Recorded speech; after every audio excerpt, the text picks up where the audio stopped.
একদম সহজ পদ্ধতিতে ডিম ভুনা করুন। Let's go. এখন এই ডিমটারে সুন্দর করে সিলতে হবে। ঠিক আছে, এই দেখুন কি সুন্দর করে সিলতে আসি, সুন্দর করে সেলা হয়ে গেছে। এখন দেবো একটু হলুদের গুঁড়া, দেবো হালকা একটু লবণ, ভালো করে একটু মাখাই নিতে হবে।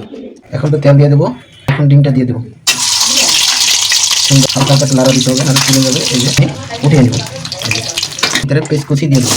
সেই পরিমাণ পেস্ট দিবেন, আমি আজকে একটু বেশি পরিমাণ পেস্ট দিচ্ছি, আপনারা দিতে পারবেন। সকাল রাত দিব, নাহলে পেস্টটা পুড়ে দেবো। তখন পেস্টটা একটু লাল লাল হয়ে যাবো, দিব নাহলে পানিটা দেওয়ার কারণে মশলাটা পুড়বে না। আমার 1 চামচ হলুদের গুঁড়া, 1 চামচ মরিচের গুঁড়া, 1 চামচ ধনের গুঁড়া, 1 চামচ জিরার গুঁড়া, হাত মতো লবণ, যে পরিমাণ লবণ খান সে পরিমাণ দিবেন।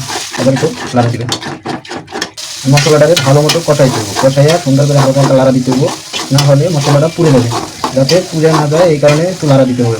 কালার আসছে এবং লাল লাল হয়ে যাচ্ছে, মশলাটা হয়ে গেছে। আমি ডিম দুটো দিয়ে দেবো, হালকা একটু নেড়ে দিতে হবে।